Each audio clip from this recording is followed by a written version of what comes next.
Oke, bismillahirrahmanirrahim. Assalamualaikum warahmatullahi wabarakatuh. Alhamdulillahirrabbilalamin.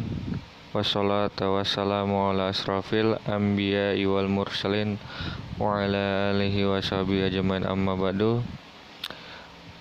Oke, mujahid dan mujahidah yang dirahmati oleh Allah Subhanahu wa taala ya. Semoga kalian sehat walafiat ya. Khususnya untuk kelas 8, kita hari ini melanjutkan materi masih di era masa Bani Umayyah ya. Tentang ilmu pengetahuan ya pada masa Bani Umayyah ya. Yang ini adalah sejarah di mana munculnya ilmu pengetahuan ya. Itu yang berasal dari Al-Qur'an ya. Cuman di sini istilahnya lebih diperjelas lah ilmunya itu, ini kategori apa, ini kategori apa. Nah, ini dia. Pada masa Bani Umayyah nih muncullah tokoh-tokoh atau ilmuwan muslim ya, yang dimana dia selalu ada di bidangnya masing-masing ya, maksudnya ada di bidangnya masing-masing. Nah, yuk kita bahas aja yuk ya, intinya itu ya, clue-nya ya.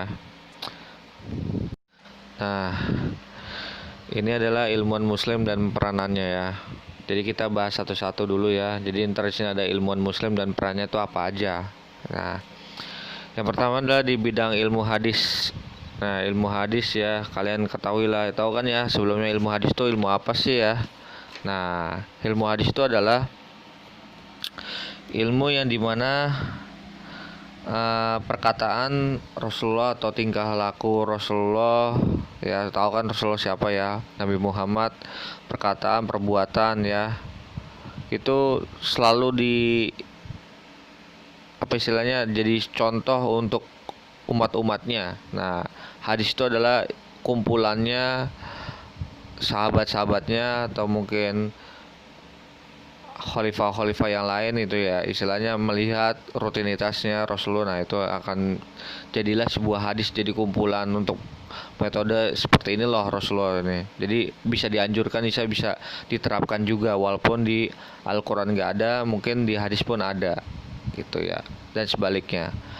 Al-Quran ada dan hadisnya pun ada juga ya. Mungkin di Al-Quran yang nggak ada, cuma di hadisnya ada, tapi itu dilakukan oleh Rasulullah. Nah, itu mungkin riwayatnya dan sahih itu ntar ada. Itu ilmu hadis banget ya.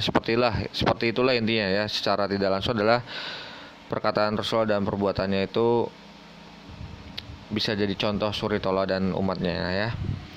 Jadi seperti itu tentang ilmu hadis ya, informasi lah ya, informasi apa yang dilakukan oleh Rasulullah. Nah, pada zaman Bani Umayyah ya, Umar bin Abdul Aziz itu diangkat sebagai khalifah nih ya.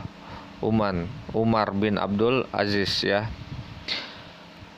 Nah, dia itu memerintahkannya untuk mengumpulkan hadis-hadisnya ya. Jadi di zaman itu khalifah itu mengumpulkan hadis-hadisnya. Kumpulin aja hadis-hadisnya dijadiin satu gitu, fokus untuk ilmuwan hadisnya. Nah, ini dia menyuruh siapa sih? Nah, ini adalah yang disuruh itu adalah Abu Bakar ya. Abu Bakar Muhammad bin Muslim bin Ubaidah bin Syihab Az-Zuhri. Nah, orang yang diperintahkannya itu Abu Bakar Muhammad. Ada orang namanya Abu Bakar Muhammad nih ya, disuruh sama Umar bin Abdul Aziz ya, untuk mengumpulkan hadis-hadisnya. Hadis-hadisnya macam-macam, dari riwayat siapa dikumpulin. Nah, Abu Bakar Muhammad itu adalah pengumpul hadis yang pertama di Bani Umayyah ya. Mungkin di Bani yang lain ntar kita akan mengetahuinya, tapi di Bani Umayyah dia adalah yang pertama mengumpulkan hadis. Nah, akhirnya diikutilah sama generasi-generasi di bawahnya, yaitulah seperti kayak Imam Malik nih. Imam Malik ini menulis buku hadis, jadi hadisnya itu dikumpulin, bukan Imam Malik yang menulis, maksudnya adalah Imam Malik tuh yang ngumpulin jadi satu. Nah, itu dia nulis satu-satu tuh dia dijadiin buku. Nah, itu dia yang pertama, bukan dia yang ngarang-ngarang maksudnya di sini ya. Biasanya kan ada yang menulis tuh dia yang buat-buat. Nah, ini adalah menulis, maksudnya menyalin lah ya, jadi satu bukunya itu. Dan sekarang udah terkenal ya, namanya buku hadis Muwatta. Muwatta itu biasanya kalian ada di perpustakaan mungkin di mana ya perpustakaannya ya, mungkin di Arab. Kalau di Indonesia ini mungkin aja ada ya di kampus-kampus Islam ya, itu ada. Imam Syafi'i menulis, nah ini juga Imam Syafi'i menulis Al-Musnad. Nah hadisnya bukunya namanya Al-Musnad, dia yang menulis. Nah dan banyak-banyak dan macam-macam tuh ada tuh di bawahnya tuh. Akhirnya tokoh-tokoh Islam yang lainnya juga mengumpulkan apa namanya buku-bukunya atau hadis-hadisnya. Di sini sampai terkenal tuh tokoh-tokoh Islamnya kayak Imam Bukhari itu, Imam Muslim yang tadi kita sudah lihat kan, Imam Malik. Wah, dia mengumpulkan hadis-hadisnya lah ya. Nah, kumpulan para hadis tersebut terkenal dengan nama Kutubus Sittah ya. Jadi Kutubus Sittah itu adalah ilmuwan-ilmuwan yang mengumpulkan hadis tuh, tokoh-tokohnya lah ya, tokoh-tokohnya. Nah itu dia Imam Bukhari, Imam Muslim, Abu Daud, An-Nasai, At-Tirmizi, Ibnu Majah. Nah dia mengumpulkan tokoh-tokoh Islam itu yang mengumpulkan hadisnya ya. Dia yang mengumpulkannya juga tuh, Imam Malik mengumpulkannya juga. Itu riwayat-riwayatnya dari dia ya. Jadi setelah Imam Malik, Imam Syafi'i itu ada pada tahap selanjutnya program pengumpulannya. Nah itu dia orang-orangnya, Imam Bukhari. Nah disebutlah Kutubus Sittah. Kutubus Sittah itu adalah Sittah itu ada 6. Jadi Kutubus itu, nah Kutubus Sittah itu adalah biasanya kalau di bahasa Indonesia ini adalah 6 kitab. Jadi nah yang saya bilang, jadi orang-orang ini adalah yang sampai sekarang tuh terkenal pengumpulan hadisnya tuh siapa aja. Nah ini dia orang-orang yang tadi ya yang ngumpulin hadisnya, Imam Bukhari, Imam Muslim, nah Abu Daud. Nah ya itu disebut sampai terkenal ya, mungkin sampai sekarang kalian baru tahu, mungkin ada yang baru tahu. Nah ini adalah yang udah terkenal sehingga disebutlah Kutubus Sittah, 6 buku ya, 6 buku ya. Sebutannya digunakan untuk merujuk kepada 6 buah buku yang ini, yang Imam Bukhari, Imam Muslim. Nah itu dia. Oke, selanjutnya adalah di bidang ilmu tafsir ya, ilmu tafsir yang dimana dikhususkan untuk mengetahui kandungan ayat-ayat Al-Quran, mengetahui kandungannya. Jadi biasanya kalian cuma baca terjemahnya, kadang terjemahnya ada yang nggak kalian pahamin tuh, masih rancu lah, masih bimbang ya. Itu ada tuh tafsirannya tuh. Kan katanya ada yang Homer itu ya, misalnya ke contoh Homer memabukkan ya, itu emang nggak boleh yang minum. Terus tuh ditafsirin lagi tuh, ada tuh kandungannya, maksudnya Homernya itu gimana, pembuatnya terboleh apa enggak. Nah itu juga ada tuh, jadi kemana-mana hasil tambah jadi banyak kerinciannya. Jadi yang disebut adalah mengetahui kandungan ayatnya. Itulah disebut dengan ilmu tafsir. Oke. Jadi ketika Nabi masih hidup tuh penafsiran ayat-ayat tertentu dituntun ya. Jadi dituntun tuh sama malaikat Jibril.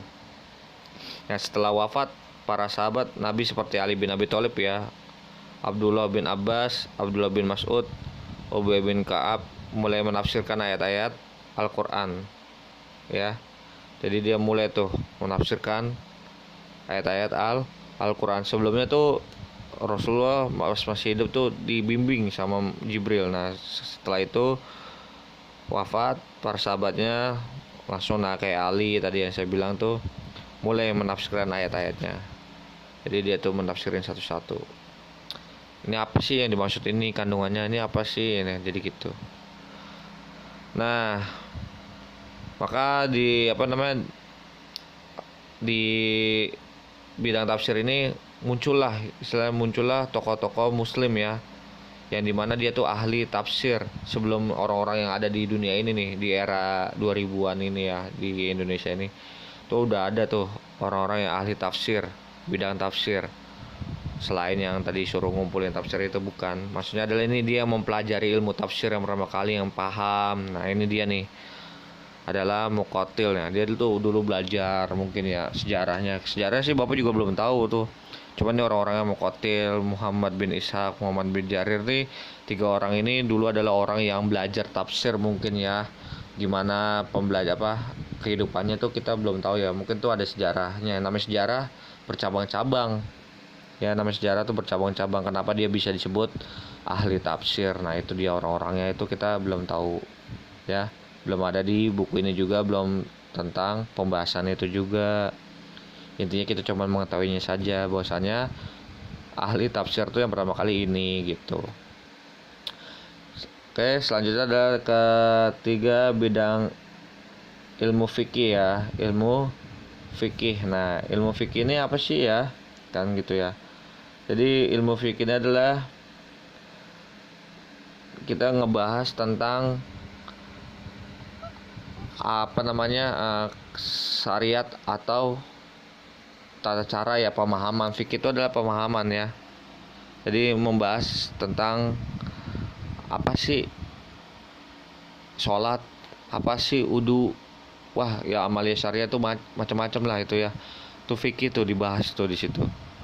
Rukunnya apa, terus haram halalnya apa. Nah, itu juga dibahas tuh di fikih. Jadi tentang syariat, tentang kehidupan amalia ya, tentang kehidupan sehari-hari. Nah, itu adalah ilmu fikih. Jadi dia ngebahas itu. Nah, ini adalah juga nih tokoh-tokohnya nih, ilmu fikih, ilmu yang ahli fikih. Sebelum yang segini ini ada duluan ya, udah ada yang duluan ya. Ini adalah Sa'id bin al-Musayyib, Salim bin Abdullah bin Umar, Rabi'ah bin Abdurrahman, Az-Zuhri, Ibrahim bin Nakhai, dan lain-lain ya. Kalian bisa lihat di bukunya di halaman 62 tuh. Dia adalah orang-orang yang ahli fikih. Ya, ahli fikih bukan berarti dia yang pembuat fikih, bukan. Maksudnya adalah ahli fikih itu adalah ahli yang pinter fikih. Nah, di era Bani Umayyah. Nah, yang terakhir adalah bidang ilmu tasawuf ya. Tasawuf apa sih? Tasawuf adalah ilmu tentang cara mendekatkan diri kepada Allah ya. Jadi tujuannya adalah agar hidup semakin mendapat makna yang mendalam. Jadi kita tuh di dunia ini tuh bukan hanya semata-mata hanya untuk hidup saja. Maksudnya tasawuf tuh kita diajarin bukan hanya hidup aja, tapi gimana hidup kita tuh bermakna, gimana hidup kita itu nggak sia-sia. Nah, itu diajarin di ilmu bidang tasawuf.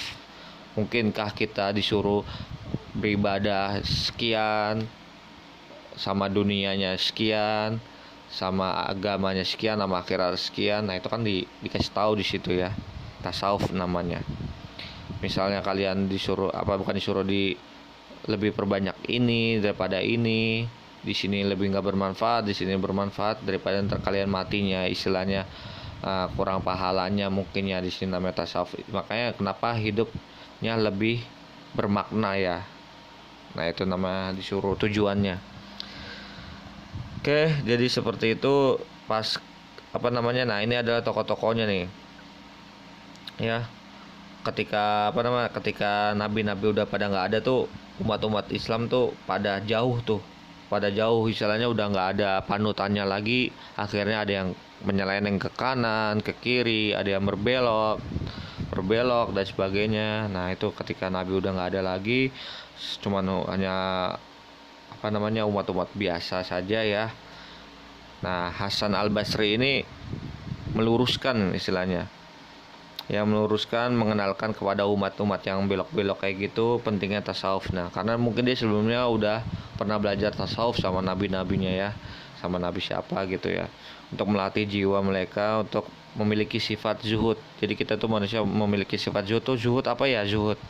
Nah, zuhud artinya adalah kita lebih fokus ke akhirat daripada harta benda. Pak, gimana sih, kan kita harta benda perlu hidup juga. Iya, maksudnya adalah enggak 100% ke dunia maya, masuk ke dunia, tapi kita mikirin ke akhiratnya juga, lebih banyaknya akhirat daripada dunia. Maksudnya adalah zuhud di situ ya, paham ya? Jadi kalian nggak usah mikirin, bukan berarti nggak usah mikirin hidup, bukan. Maksudnya adalah kalian membatasinya gitu yang disuruh.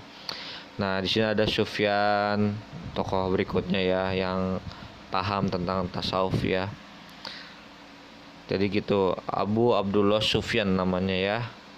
Jadi pemikirannya sama ya, tentang memiliki sifat zuhud juga. Nah, berikutnya adalah Rabi'ah al-Adawiyah. Nah, ini adalah sosok perempuan ya malah. Dari yang 4 ini dia adalah yang perempuan, sosok wanita yang ahli dalam tasawuf. Nah, mungkin dia berdakwanya atau mungkin mengenalkan ke umatnya yang wanita saja mungkin ya. Jadi dia tuh yang lebih ya. Kita kurang tahu sejarahnya Robiah, itu bisa kalian searching aja lah. Robiah Adawiyah itu sejarahnya gimana. Sufyan gimana, Hasan gimana, itu adalah intinya kita tahu aja lah tokoh-tokohnya siapa aja sih. Ibrahim bin Adham, nah beliau berasal dari Persia, seorang pangeran dari kerajaan Persia. Nah, jadi gitu dia yang meninggalkan kehidupan mewah di sekitarnya untuk menjalani hidup sederhana dengan mendalami ilmu tasawuf. Dia seorang raja, ya pangeran dari kerajaan ini. Cuman karena dia mungkin punya ya namanya temen ya, mungkin punya ahli dalam mendalami tasawuf, punya hidayah, tiba-tiba ya gue lebih suka ke akhirat lah ilmuannya istilahnya daripada dunia terus. Akhirnya dia meninggalkan kehidupan mewahnya, jadi sederhana aja dan mendalami ilmu tasawuf. Nah seperti itulah. Nah 4 orang ini adalah tokoh-tokoh yang ahli dalam tasawuf. Mungkin orang-orang yang anak buahnya atau murid-muridnya dulu ada yang belajar sama dia. Nah sekarang siapa gitu kita nggak tahu. Nah, saling bergantian, regenerasi ya selalu regenerasi.